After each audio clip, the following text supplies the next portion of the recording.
¿Por dónde me estás pidiendo, Miriam? Pongo grabar y me pone que me tenés que dar Pero permiso no vos. tengo, no me deja darte permiso. Espera. Disculpe, la tiene que poner como coanfitrión. Va a los participantes, la busca Miriam y ahí ella va a poder grabar. Espera, es que no me deja ponerla como anfitriona. Ah, espera. Tiene que ponerla como coanfitriona, si no ella, usted no va a poder compartir nada. Espera, espera.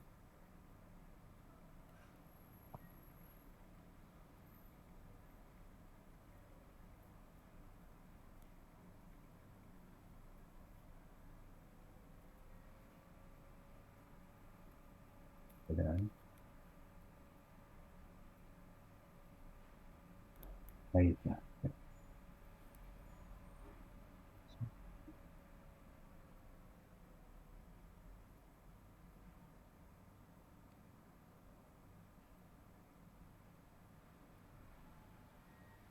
Ahí está. Espera que. Recording in progress. Ahí ya, ahí está, ya puse a grabar. Perfecto. Dale. Bueno, buenas noches después de las cuestiones tecnológicas que nos acosaron hoy. Les voy a presentar al doctor Fabio Herrero, que es odontólogo egresado de la Facultad de Odontología de la Universidad Nacional de Rosario, 1988, especialista en periodoncia, doctorado en odontología de la Universidad del Salvador, profesor titular de la Cátedra de Periodoncia, Facultad de Odontología, director de la carrera de especialización en periodoncia, Facultad de Odontología de Rosario, profesor invitado en el Houston Dental Branch de la Universidad de Texas, es miembro de la Sociedad Argentina de Periodontología, es miembro de la Federación Ibero-Panamericana de Periodoncia, de la Sociedad Española de Periodoncia e Implantes y de la Federación Europea de Periodontología. Y el tema que nos va a hablar hoy es de relación entre la endodoncia y la periodoncia. Bueno, Bueno, gracias, doctor, todo gracias, suyo. Miriam, por la invitación. Así que bueno, arrancamos con la charla. El tema es así. Yo lo voy a enfocar directamente desde nuestra perio hacia lo endo, pero enfocando hacia lo nuestro, porque los endodoncistas, como ya vamos a ver más adelante, lo manejan desde su punto de vista, así que vamos a hacer los aportes de la cuestión periodontal. Obviamente que tenemos que hacer hincapié, antes de arrancar, en dos o tres afirmaciones. Una, que es fundamental apoyarnos en un correcto diagnóstico, no solo el diagnóstico periodontal, sino el diagnóstico diferencial.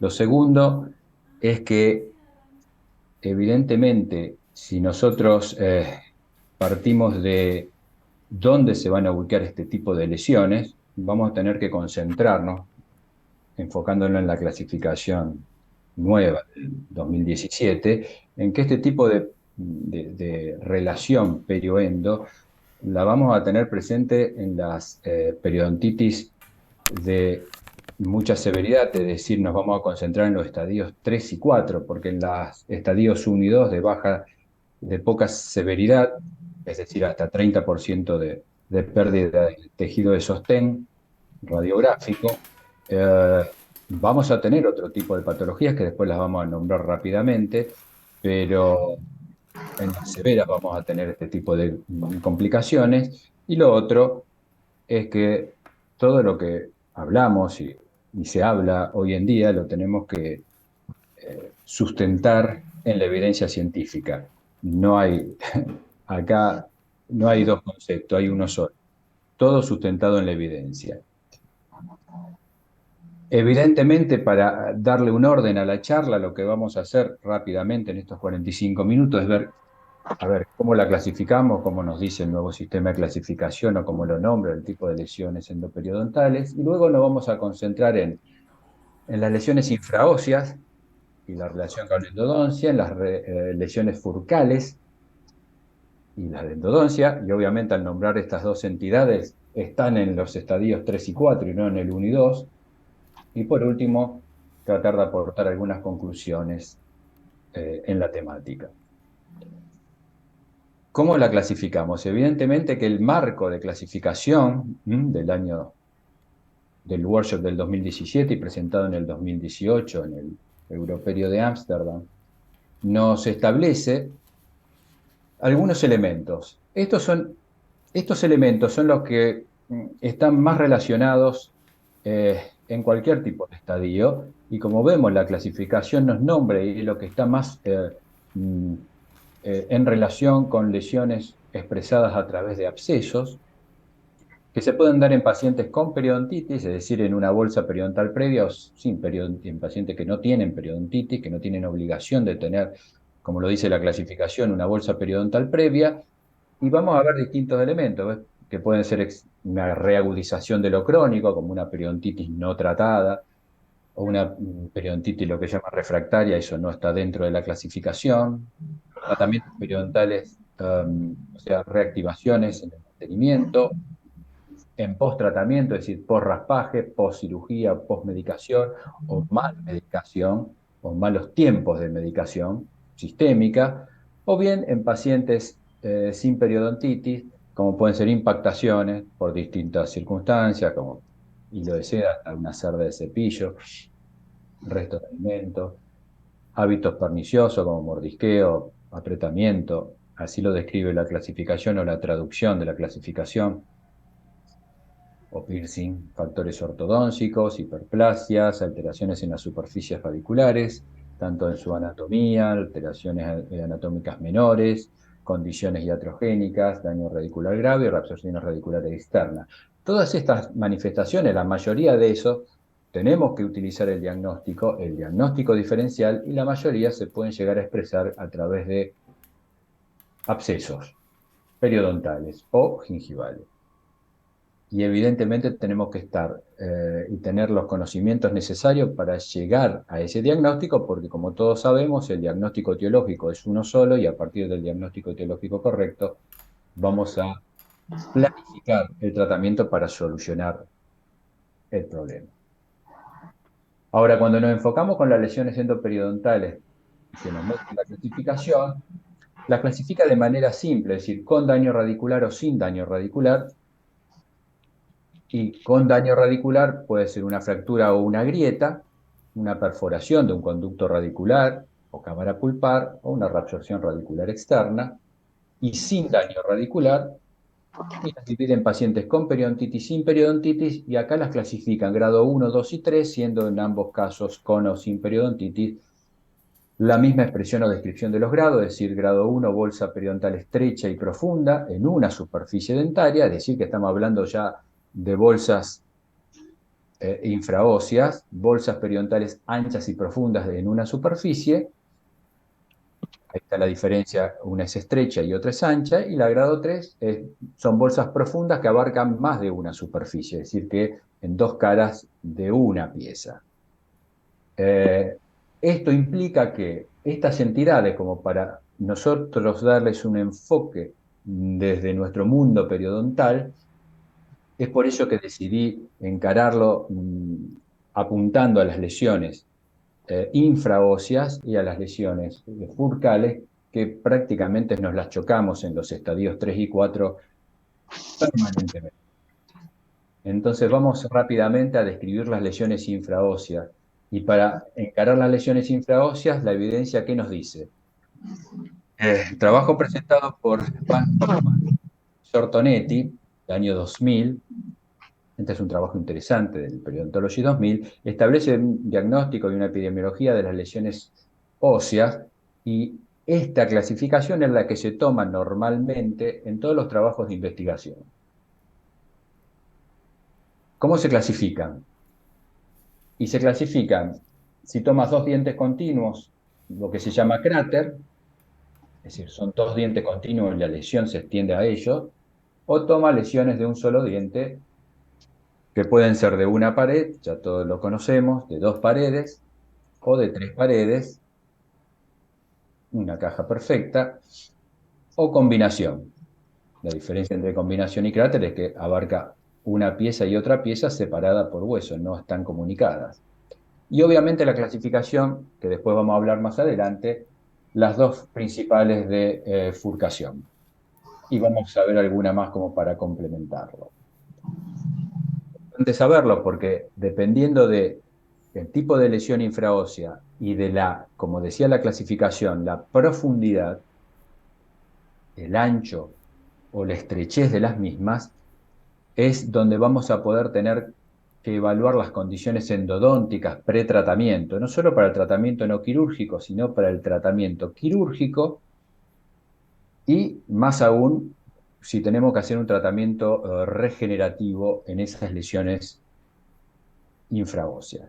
Tenemos tres tipos de situaciones que la evidencia nos marca, es decir, que la pieza esté vital, no vital o con un tratamiento de conducto previo.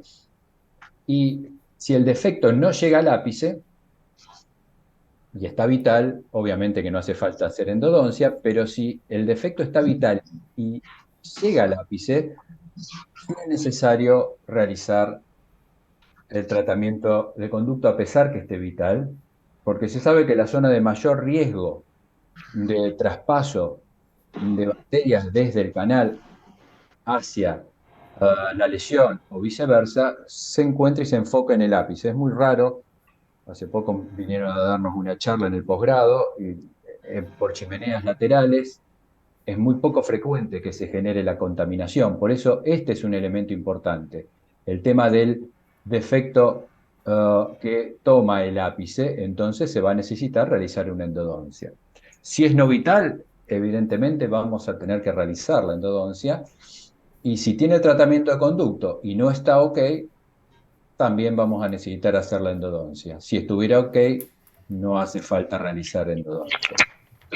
Es decir que ante la vitalidad respetamos y tratamos sin realizar nada, por eso es importante el diagnóstico. Si es vital pero llega a la zona apical, vamos a hacer el tratamiento de conducto, y si está un tratamiento no ok, es decir, que no está bajo los estándares necesarios desde el punto de vista endodóntico, hay que rehacer el tratamiento de conducto.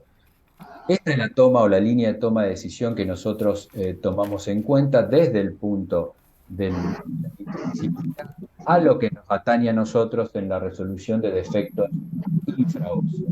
Está más que claro que nosotros tenemos para diagnosticar la sonda periodontal y obviamente estudios bidimensionales, y desde la situación de estudios bidimensionales con respecto al sondaje, el estudio nos va a dar alto y en ancho y no nos da tridimensión, por lo cual es difícil a veces tener certezas de hasta dónde llega o de qué tipo de defecto está. Sí sabemos que es un defecto infraóseo, pero no vamos a saber la cantidad de paredes que lo conforman y tampoco vamos a tener elementos para establecerlo en la parte lingual, en este caso, o palatina, porque no vamos a tener la imagen. Evidentemente, nosotros vamos a, o podemos, si vamos a realizar una cirugía en el prequirúrgico, realizar el sondaje correspondiente para tratar de identificar la lesión infra, y si lo tenemos anestesiado podemos recorrer y buscar los márgenes óseos para tratar de identificar evidentemente el defecto, y si no, tenemos que recurrir a la CBCT, que son los estudios tridimensionales, donde ahí sí vamos a tener mucha más certeza de la distribución de las paredes y de las profundidades del defecto, y a partir de allí hacer los diagnósticos diferenciales, obviamente, a nivel endodóntico, y tomar la línea de conducta que vimos anteriormente.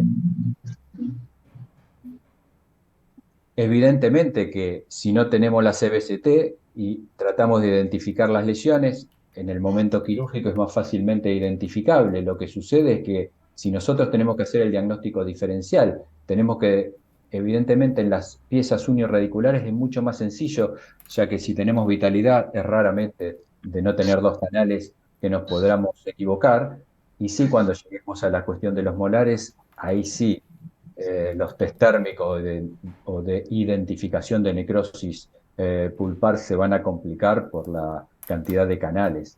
que hay en una pieza multiradicular, y eso nos puede llevar a la toma de decisión a partir de un criterio clínico sumado a la evidencia. Está claro que podemos tomar imágenes bidimensionales y nosotros pensar en este caso que está muy cerca del ápice la necesidad de realizar el tratamiento de conducto previo, por más que tenga vitalidad, como ya vimos antes, más si tenemos que hacer un protocolo regenerativo, pero díganme ustedes si esta imagen bidimensional coincide con esta imagen ósea que nosotros tenemos cuando levantamos y vemos en vivo levantamos el colgajo y lo que sucede debajo, y toda esta arquitectura ósea no condice con la imagen bidimensional. Por eso lo bidimensional sugiere, pero no nos da totalmente certeza. Por suerte tenemos la CBCT, que no se usan de manera cotidiana, pero sí, evidentemente, es un apoyo relevante para encontrar o para hallar el diagnóstico definitivo o de más certeza.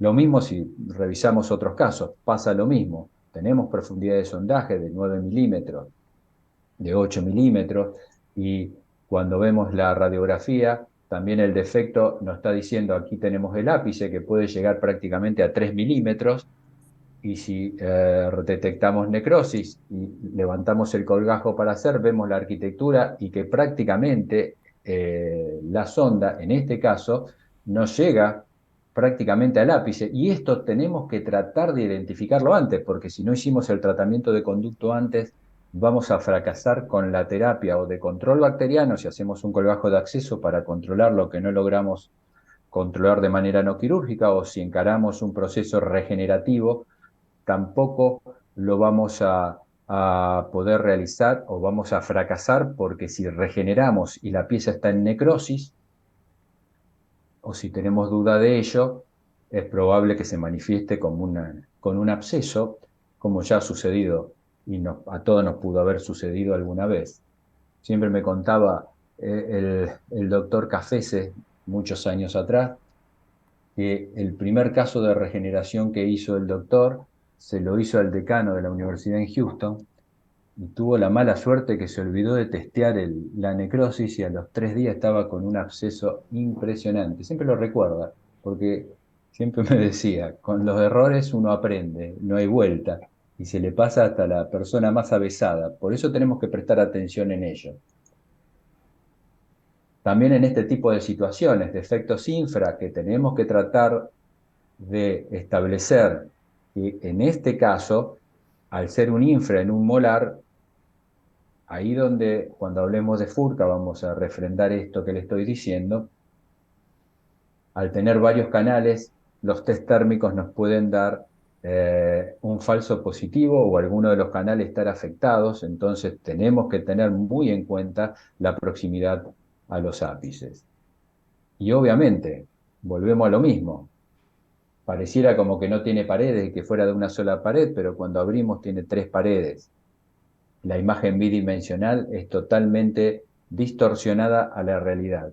Nos pasa cotidianamente. Cuando vamos a operar, nos encontramos con defectos que clínicamente ni radiográficamente podemos localizarlos.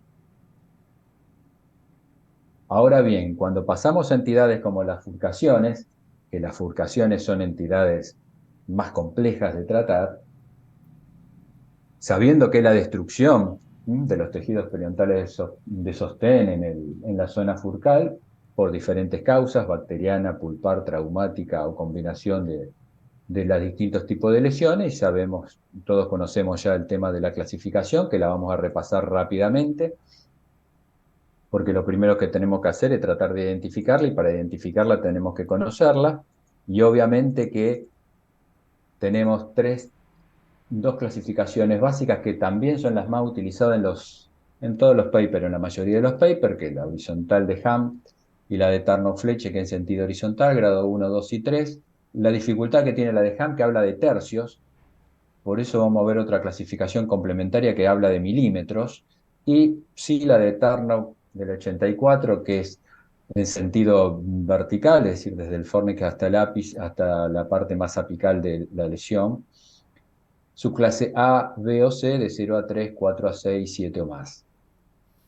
Como dije, normalmente usamos con la zona de Furca o sin tener la sonda de Furca, lo que tengamos, obviamente que es mejor tener la sonda de Furca, la de Navers, pero dijimos que esta nos daba tercios y hay una clasificación complementaria que no se da mucho en el grado, pero es bueno saberla, que es la que aportó Andrea Piloni y Mariana Rojas en Sapienza, en Roma, que ya le aporta milímetros. Acá lo que aporta son dos cosas importantes, es decir, si la furca está expuesta o no, es decir, no hay exposición furcal, que es NE en 1, 2 y 3, y si hay exposición furcal, porque eso también nos va a marcar un camino, no solo en el diagnóstico diferencial, sino también en la planificación del tratamiento, sobre todo no en el tratamiento no quirúrgico, pero sí en el tratamiento quirúrgico regenerativo.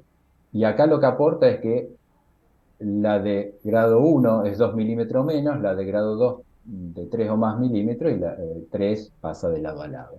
Y esos dos aportes en cuanto a las mediciones de milímetros y ante la exposición o no exposición de la furca, es un complemento a lo anterior. Pero vuelvo a repetir, las dos clasificaciones, tanto la de Ham como la de Tarnow-Fletcher, son las que más comúnmente ven cuando uno lee los trabajos de investigación que son tomadas y no han sido variadas con el transcurso del tiempo. Esta es una complementaria que me pareció bastante significativa. Lo otro importante con el tema de la furca es establecer la prevalencia de las lesiones de furca. ¿Y qué nos dice la evidencia? Que si nos vamos a la parte superior, a los primeros molares, la prevalencia, lo más oscuro son lesiones, esta que se ve acá, de grado 2 y grado 3, y ligeramente más del 50% afecta la parte distal de los primeros molares. En los primeros molares inferiores prácticamente es entre un 25 y un 30% de las lesiones de furca. En los segundos molares superiores también es la furca que se da desde disto palatino, y en los segundos molares muy similar a los primeros molares.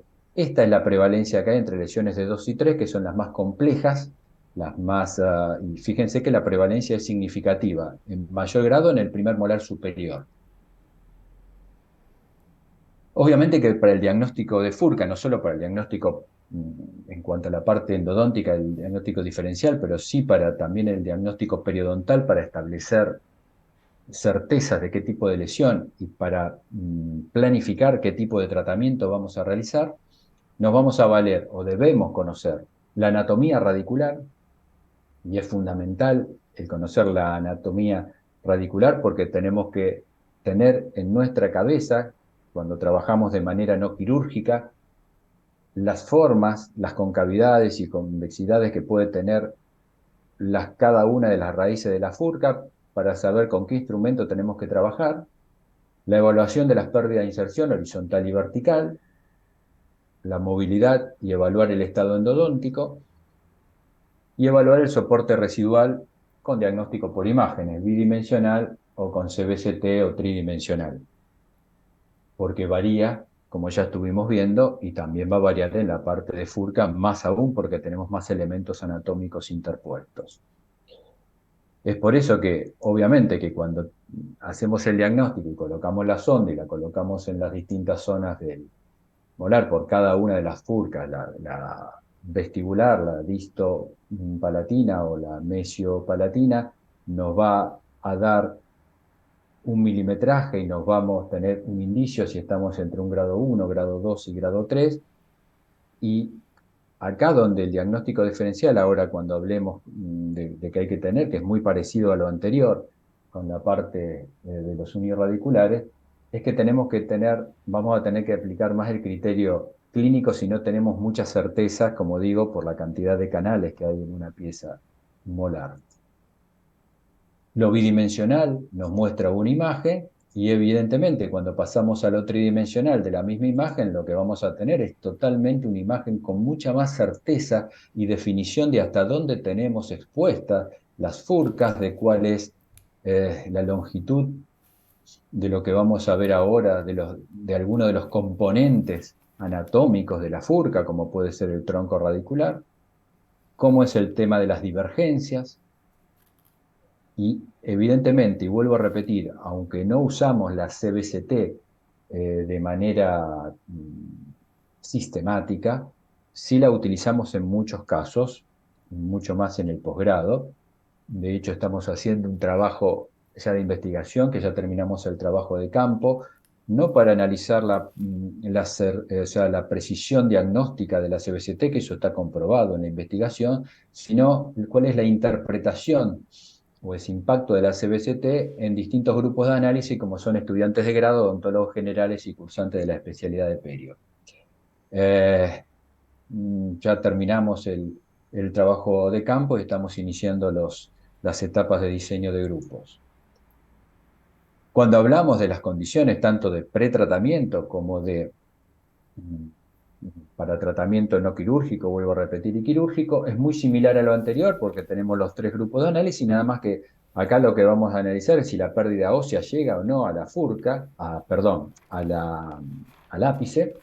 Y acá tenemos un segundo elemento que la otra zona también crítica es el techo de la furca, y de eso también va a depender mucho de la cantidad de tejido dentario que tengamos en esa zona a partir de definir la longitud del tronco radicular y la divergencia de las piezas. Entonces, si la pérdida ósea llega al ápice, obviamente que vamos a necesitar realizar endo, y si es no vital, igual. Si el tratamiento viene con tratamiento de conducto, está ok, y no está ok, lo vamos a hacer endo, y si está ok, no vamos a necesitar hacer el tratamiento endodóntico. Muy similar a lo anterior, nada más que acá no solo incorporamos el tema del ápice, sino también del tronco y de la posibilidad de contaminación a partir de ese lugar. Es decir, que si está vital, vamos a respetar la vitalidad; si está vital pero llega al ápice, vamos a tener que hacer el tratamiento de conducto para planificar las estrategias, como luego vamos a ver, y si no está ok el tratamiento, se tendrá que retratar para trabajar sobre un terreno sin complicaciones endodónticas en la furca, porque tratar furcas tiene un nivel de complejidad obviamente mayor a lo que tenemos en los unirradiculares. Por eso tenemos que tener muy en cuenta, como antes ya algo anticipé, el tema de la anatomía furcal y de los elementos que componen la anatomía furcal, y fundamentalmente la altura del tronco radicular, las concavidades, la entrada furcal y la divergencia, proyecciones de esmalte, pero sobre todo altura del tronco y divergencia, porque eso nos va a dar acceso a las zonas críticas y obviamente la severidad de las lesiones de furca. Las que más vamos a tener problemas son las de grado 2, subclase B o subclase C, que son las que tienen más pérdida ósea vertical, y aún más las que tienen combinación entre lesiones de furca y defectos infraóseos por mesial o por distal, porque vamos a tener dos elementos. Lo mismo que teníamos en las piezas unirradiculares, le sumamos lesión de furca y defectos infraóseos en las paredes concomitantemente con las lesiones de furca. Y obviamente, ¿por qué es importante la cuestión anatómica? ¿Por qué es importante detectar si tenemos un compromiso endodóntico previo? Por lo que vimos, no solo por la mejor respuesta, porque si tenemos unas lesiones combinadas tenemos que hacer los dos tratamientos para subsanarla, y si tenemos que hacer tratamientos quirúrgicos regenerativos, necesitamos que la pieza esté o vital, es decir, la pulpa sana, o si está con necrosis, tratada para que no tengamos riesgos de generar abscesos porque tomamos una mal decisión o tuvimos un mal diagnóstico y una mal decisión de planificación clínica. Y es evidente que de acuerdo a las formas, como yo les decía, tanto las concavidades como las divergencias, nos va a permitir establecer el acceso y la posibilidad de eliminar perfectamente, ya desde el punto de vista periodontal, la mayor cantidad de bacterias. Uno sabe, y hay trabajos de investigación que así lo prueban, que hasta en diente en mano no se termina de eliminar totalmente la cantidad bacteriana, pero sí eliminar la mayor cantidad posible y llevar la cantidad bacteriana a un nivel de compatibilidad con salud. es decir, a lo mínimo. Y acá vemos que en algún trabajo de investigación, esto tiene más de 30 años, a cielo cerrado, cuánto se elimina o cuánto queda de residual, y a cielo abierto, cuánto se mejora. Y obviamente que en esos trabajos de investigación, apuntando a lo nuestro, lo que vamos a ver que del diámetro furcal es lo que, tanto en la parte de primeros molares superiores como inferiores, y a esa divergencia, en ese momento, 30 años atrás, con las características y los tamaños de instrumento, nos decía que cuánto podíamos acceder, y que las curetas en ese momento nos permitían acceder hasta 1 milímetro de ancho de divergencia, pero no en 0,75 y 0,5. Por lo cual, planificamos también un segundo trabajo de investigación, que estamos haciendo un análisis para estudiar con la instrumentación nueva, con los nuevos diseños de aparatología no manual y manual, cuál es la eficacia del trabajo de acuerdo a las distintas divergencias y a las distintas entradas furcales. A partir de que en la literatura no hay reportes en los últimos 30 años, decidimos tomar en cuenta esto, y lo estamos haciendo sin conflicto de intereses porque no estamos sponsorizados por nadie.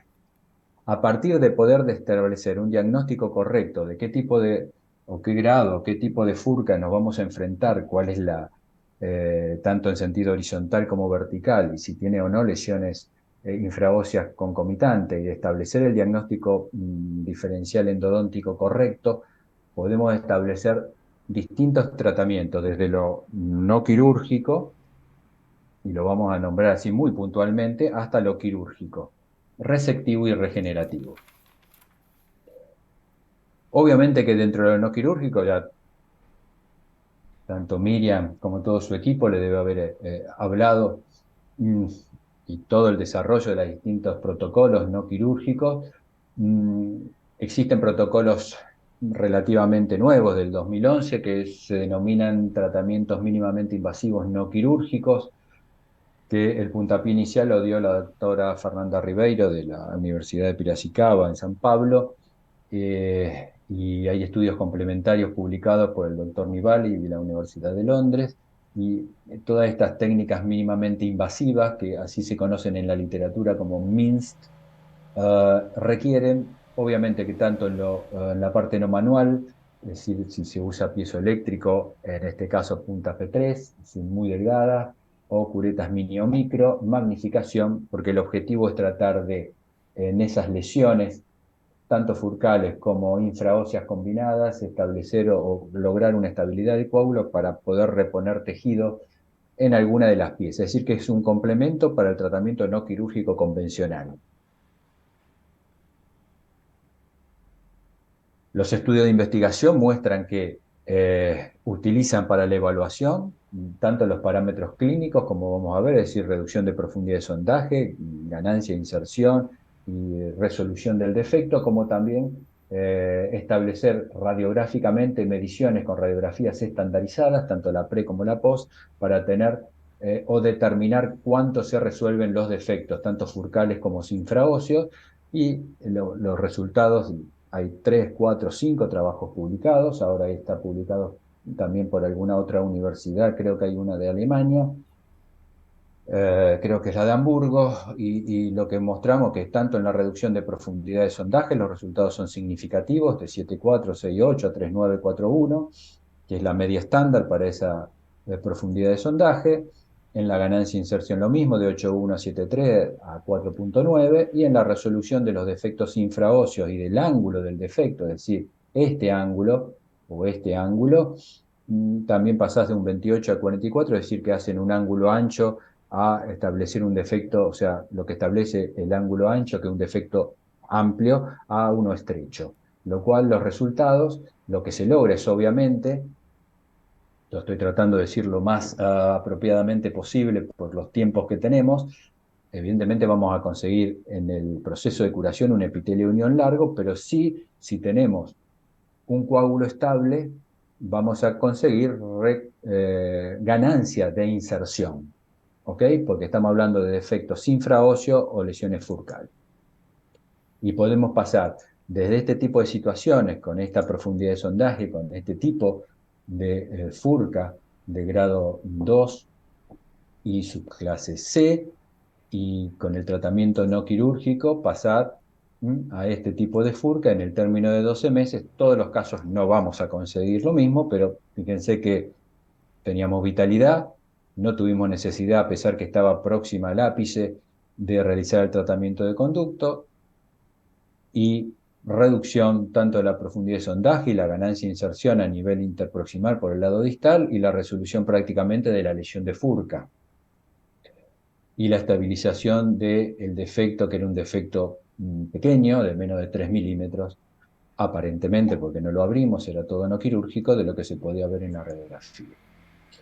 Obviamente que si tenemos que hacer tratamientos resectivos, vamos a tener que recurrir al tratamiento también, al diagnóstico diferencial endodóntico. Sobre todo podemos tener un tratamiento resectivo, lo que se llaman las tunelizaciones. ¿Qué nos dice la evidencia? Este es un trabajo bastante reciente, un trabajo alemán, que en 42 casos, después de 5 años, se mantienen prácticamente el 70% en boca, es decir, que solo se perdió el 13%. Y lo que tenemos que, evidentemente, establecer el diagnóstico, porque podemos saber que no tenemos, en este caso, por ejemplo, una lesión de furca, pero sí tenemos un problema endo, y vamos a tener que tener, a pesar que tenemos una patología periodontal en las partes interproximales, pero no tiene comunicación con lo endo, y sin embargo vamos a tener que hacer los dos tratamientos, tanto endodoncia como, a pesar que no están conectados, que no son lesiones combinadas, porque no hay conexión, pero sí vamos a tener que hacer los dos tratamientos para resolver el problema, sin ninguna duda.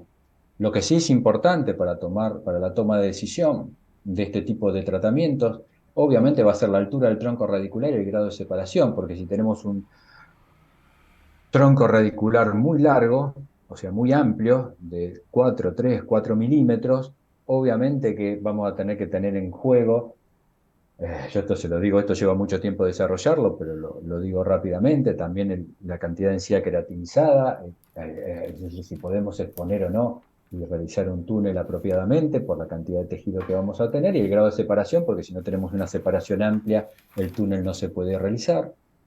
Pero si tenemos estos elementos, se puede hacer de manera no quirúrgica o quirúrgica, y lo que tenemos que tratar de hacer, evidentemente, convertir esa grado 2 en grado 3, o si es grado 3, terminar de conformar el túnel con la colocación de la gasa iodoformada envaselinada, esperar 30 días, retirar y colocar el interdental a partir de ahí, aunque todavía no esté totalmente cicatrizado, para mantener el túnel abierto. Y evidentemente, en este tipo de lesiones, con el riesgo que hay de contaminación a través en este caso, un tronco corto, a través del techo, no así de la parte apical, muchas veces decidimos hacer el tratamiento de conducto o solicitarle. O cuando tenemos que hacer tratamientos receptivos de radectomía o hemisección, o en este caso, donde tenemos combinaciones, reabsorciones radiculares de la raíz distal en ambos molares. Sin embargo, está cubierta por hueso, el primero no, nos vamos a concentrar en el primero. Tenemos que ver el ángulo de divergencia, porque si tuviera fisurada no se podría hacer, y obviamente que vamos a necesitar de la cuestión endodóntica,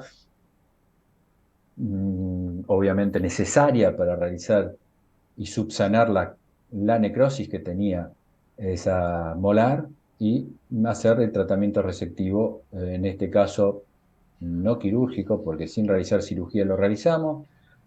Tenemos las mediciones, es decir, la pérdida de inserción en la distal del 46 de 12 milímetros, 8 en la parte central vestibular y 7 de pérdida de inserción en la parte mesial. Y lo que sabemos, que tenemos un tronco intermedio, es decir, de 3 milímetros.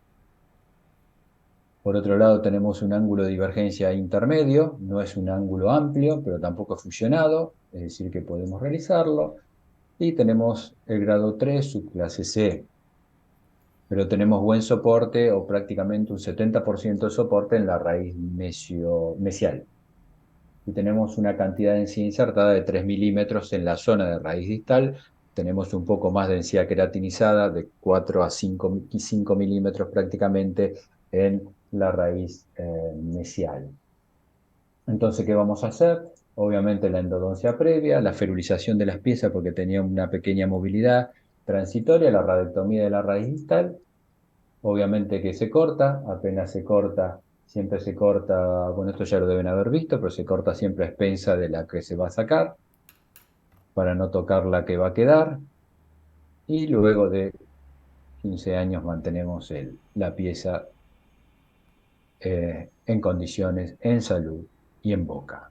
Y es mucho tiempo, ¿eh? No siempre se consigue mantenerla tanto tiempo, pero esto, como vamos a ver al final, depende fundamentalmente de este último punto, que es el control bacteriano.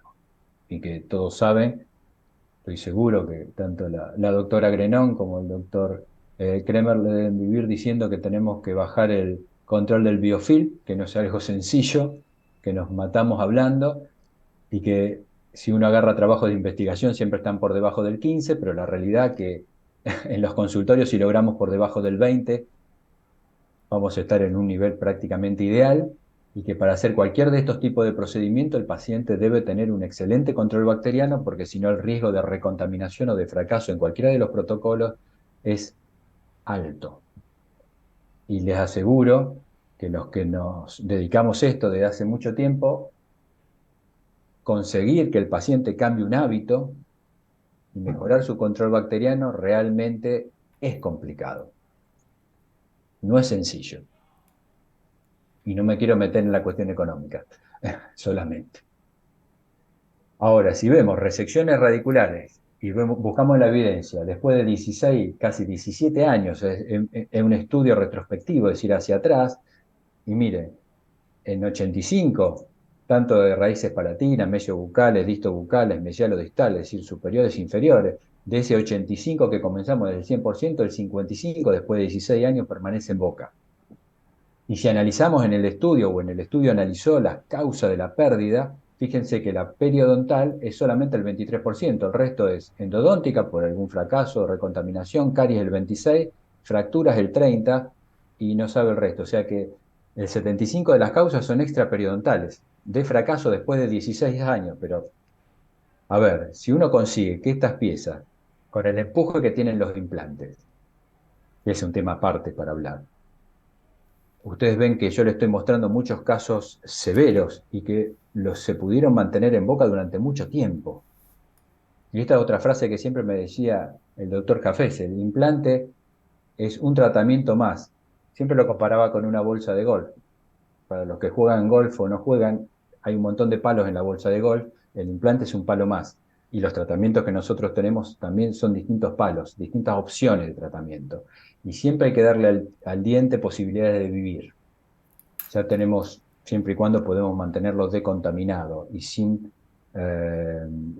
con la detención de la pérdida de inserción y el control de la infección correctamente.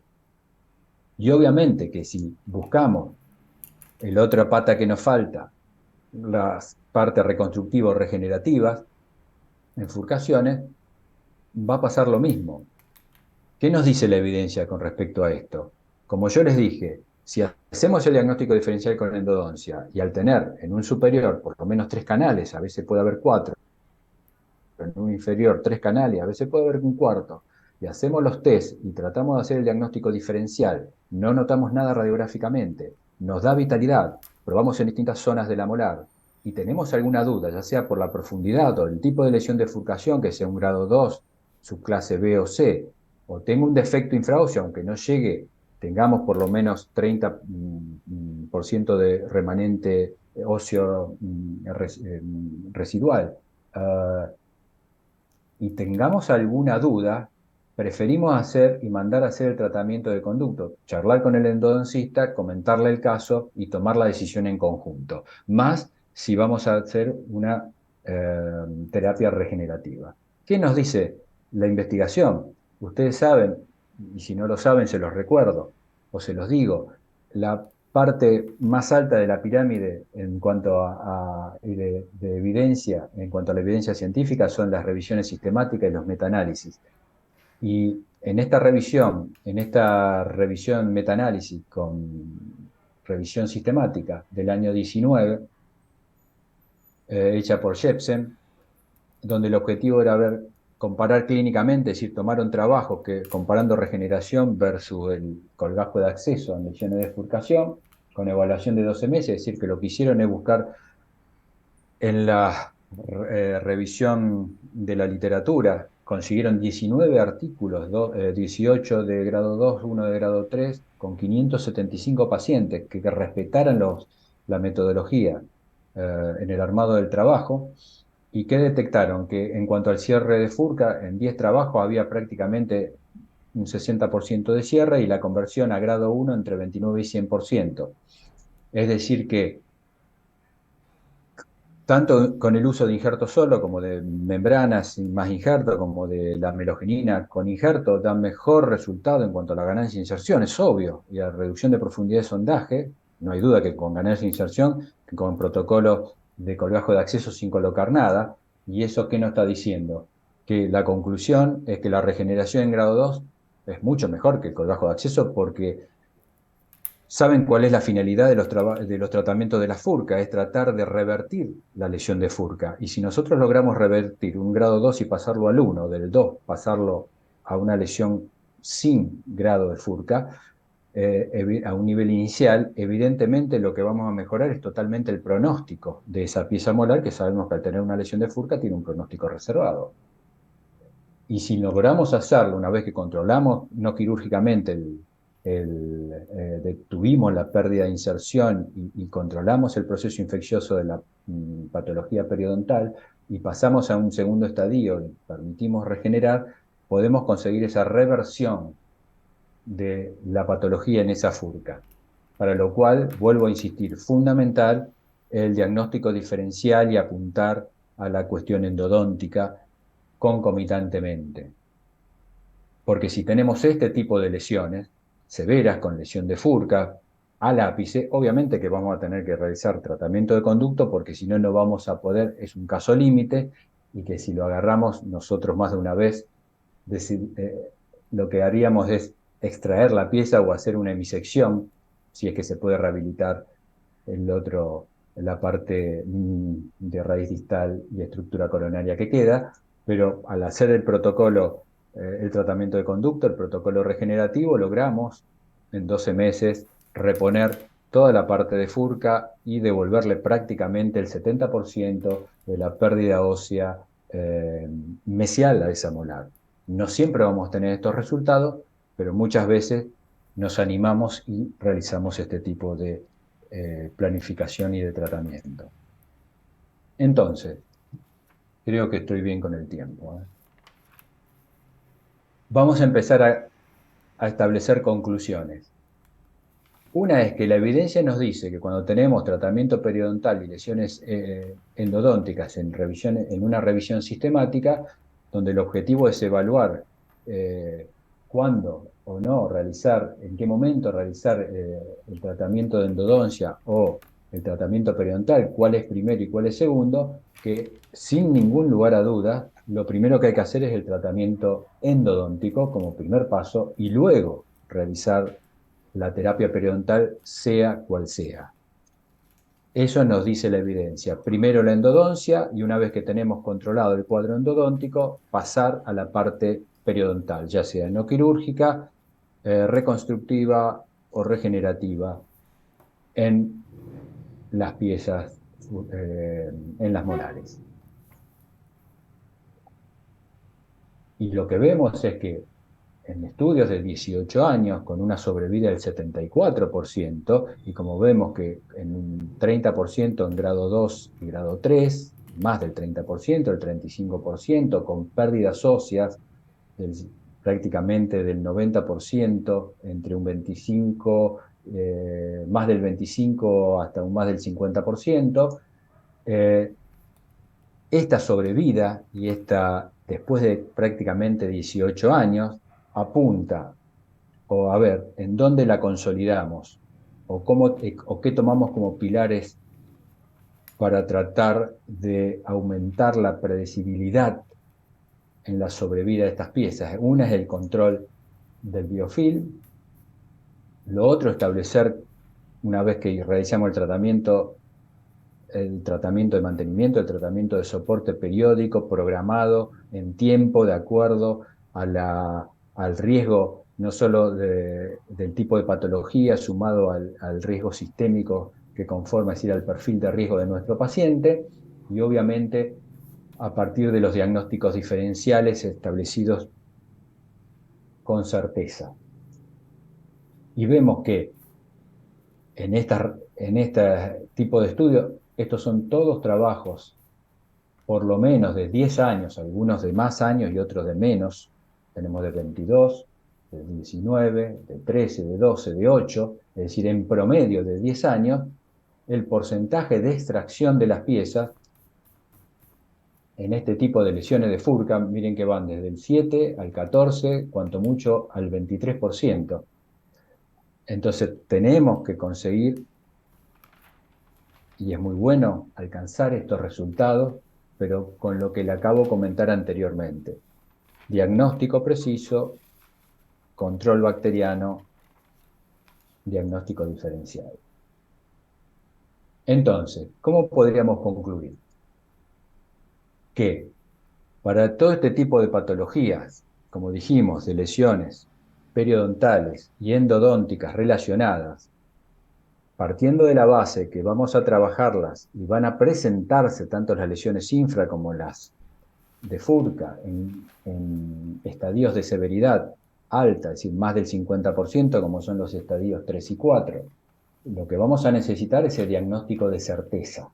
Primero, para establecer con certeza qué patología periodontal tenemos. Luego, establecer los diagnósticos diferenciales, en este caso el endodóntico. Y obviamente también el resto, los de rehabilitación, los protésicos. Porque no solo vamos a tratar las piezas, sino que esas piezas tratadas pueden ser rehabilitadas. Por otro lado, a partir de ese diagnóstico único etiológico y el diagnóstico diferencial, realizar la planificación y ejecución del tratamiento de manera correcta, con los diferentes protocolos no quirúrgicos, con los protocolos quirúrgicos complementarios de ser necesarios. Aplicar la interdisciplina. Cuando hablamos de interdisciplina, no es que nosotros sepamos todo, sino que recurrir a los demás especialistas y trabajar en equipo para poder tomar las decisiones correctas para nuestro paciente en particular, no tomar nosotros decisiones aisladas, sino en conjunto. Obviamente mantener los resultados en el tiempo, como vimos, que pueden ser mantenidos durante mucho tiempo, las piezas en boca con soportes disminuidos, consiguiendo un muy buen control bacteriano y, como dijimos, rutinas de controles periódicos en nuestros pacientes. Y obviamente realizar todo lo que estuvimos hablando, todo lo que estamos concluyendo con la evidencia científica, que es lo que nos aporta el aporte que nos hace la investigación, y a partir de ese aporte que nos hace la investigación, poder aplicar no solo en el diagnóstico, sino también en la planificación, porque cómo tenemos que diagnosticar y cómo debemos planificar y cómo elegir las técnicas y los protocolos para hacer un tratamiento en particular y no de manera estandarizada, eso nos lo muestra la evidencia científica, con lo cual nos nutrimos y nos sustentamos para la toma de decisión cotidiana. Bueno, de esta manera, partiendo de acá, poder alcanzar estos resultados que a veces se consiguen y a veces no, y mantenerlos en el tiempo. Bueno, muchas gracias. Espero que les haya sido útil. Si quieren hacerme preguntas, no tengo ningún inconveniente.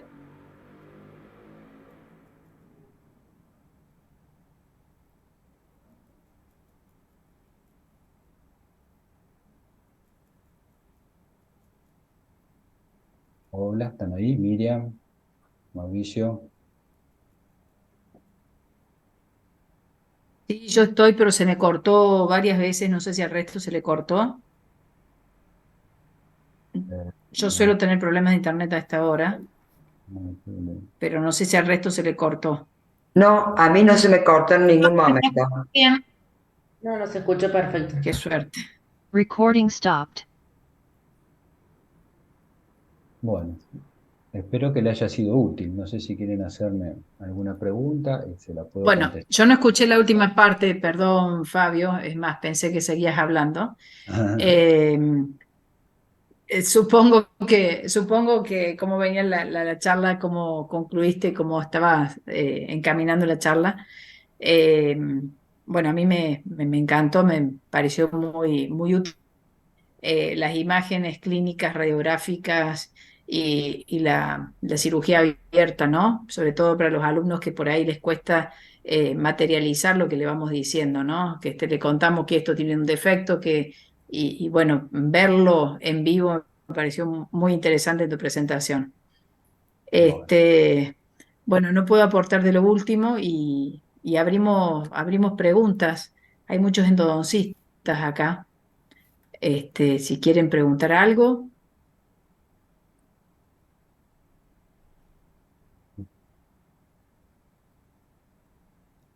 obviamente que lo traté. No es solo desde el punto de vista de cuando está vital la pulpa, y aunque no llegue la lesión hasta el ápice, ¿no han observado ustedes una gran dolor constante y permanente Por la que exposición, requiere hacer el tratamiento por esa razón? puedo decir por la exposición radicular, digamos, y Sí, tener sensibilidad. Mira, si el paciente reporta lo que vos acabás de comentar, obviamente que lo ponemos en consideración. Si no tiene manifestaciones, viste, dolorosas ni clínicas, no, tratamos de preservarlo. Pero muchas veces, como dije, en los molares, a pesar que por ahí lo dije rápido para no ocupar mucho sí. tiempo, pero eh, vos bien lo sabés, que a veces vos haces los test de vitalidad y por ahí te engañan, porque por más que vos coloques la parte térmica en distintas zonas de la molar, te puede engañar. Entonces ahí ponemos en juego también el tipo de pérdida, la cantidad de pérdida, el tipo de lesión, y si vemos que tenemos más dudas que certeza, lo hacemos en la reunión interdisciplinaria con la parte endodóntica y por ahí, si tenemos que regenerar, sobre todo, tomamos la decisión y le Hacer hacemos el tratamiento. tratamiento de conducto para no correr riesgos, porque si no el absceso es inevitable. Coloquemos Claro, porque es que el trauma constante después de los mismos alimentos o el mismo cepillado puede llevar a la necrosis. O también que va achicando, se van achicando los conductos, la cámara, como se veía en algunos casos, y que después va a ser imposible acceder en el caso de una necrosis, ¿no? Sí, sí, por eso es muy importante nosotros, desde el punto de vista periodontal, tener claro la cuestión del diagnóstico diferencial, pero viste que hice hincapié que la interdisciplina es Sí, consultar el sí, caso y charlarlo con el endodoncista, porque la opinión del endodoncista ante el caso, no ante nuestro relato, sino compartiendo el caso, claro. para mí es significativa, ¿me explico? Porque es por lo que vos decís, porque tu aporte puede significar la toma de decisión. Hacer Mm. el... Muy lindos casos, En muy general, lindos. cuando hacemos, nos superpusimos. No, no, sí, sí, dale.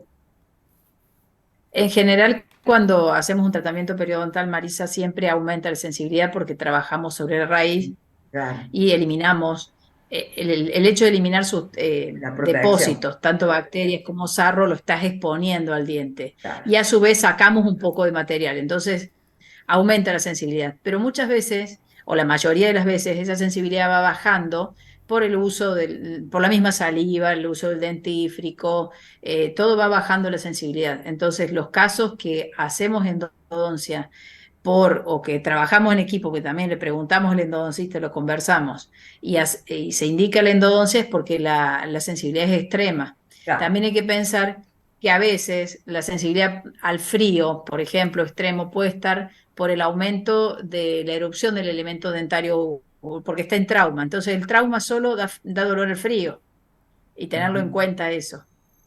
así es. Y no sé, Fabio, perdón, pero me quedé sin internet un rato. ¿Mm? Eh, no sé si abordaste como conclusión los pasos, cómo se harían, si endodoncia primero, periodoncia, Sí, lo Ahí dijo. mostré un trabajo ¿sí? de revisión. Porque eso es un tema de controversia y de muchas veces de diálogo entre los...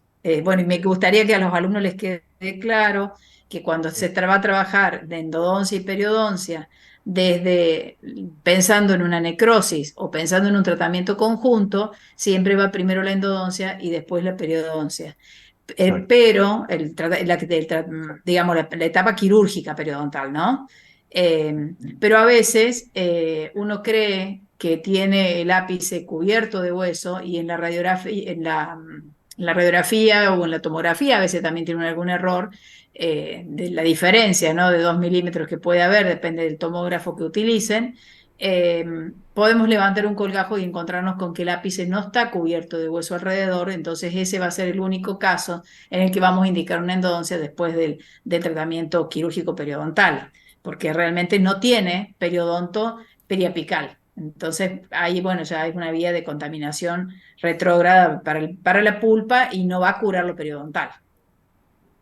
Exactamente. Sí, sí, eso ¿A los estuvo alumnos les queda claro, hubo un claro? caso. ¿Hubo un caso? Bueno, Profe, solo la Todo muy filmación, bien. porque yo es tengo terrible una estar ahora para dar pregunta, no sé si, bueno, si es trascendental, digamos, pero ¿qué tiempo hay que esperar entre un tratamiento endodóntico para realizar, digamos, la parte periodontal? Pero, no sé, la doctora Marisa Gutiérrez debe aportar más que yo, pero la conoce. doctora la No, siento para que me conteste inmediato, estas preguntas difíciles. inmediato. Mirá, yo leo bastante, no hay mucha evidencia tampoco para esperar, pero vos podés esperar un tiempo razonable, entre 15 días y después arrancarlo. Yo no veo impedimento para hacerlo o esperar mucho más tiempo. Eh, Así que, Lo único que yo esperaría es que el diente esté asintomático. Es decir, si la endodoncia le dio algún tipo de sintomatología, Ujú, dolor periepical, dolor a la a la masticación o la masticación. percusión, esperaría que esté asintomático para no confundir los cuadros. Esperaría que se resuelva lo endodóntico y después hacerlo periodontal. Perfecto, Salvo que lo clarísimo. periodontal sea agudo, por ejemplo, en una radiectomía, como mostraba el doctor, que decide cortar una raíz, y entonces ahí sí se puede hacer con sintomatología. Pero si no, si vas a conservar la raíz, esperar el silencio clínico antes de hacer la parte periodontal. No sé si Perfecto, coincide, muchas doctor, gracias. con... sí, sí, totalmente. Si no tenés ningún, a ver, nada de sintomatología, lo pueden encarar la otra semana, no hay ningún problema, absolutamente. Sí. Por ahí si vas a regenerar, podés esperar un poquito más de 15 días para que se pacifique absolutamente todo, pero si no, en el resto coincido con vos. Diana, ¿querías preguntar algo? No, no, no, esa era la duda, muchas gracias. Quedó clarísimo. Bueno, Bueno, si no hay más dudas, queda por agradecerle al doctor Fabio Herrero su tiempo, su dedicación. La verdad que la presentación muy linda, muy claro todo. Y bueno, al resto los invitamos la semana que viene. Vamos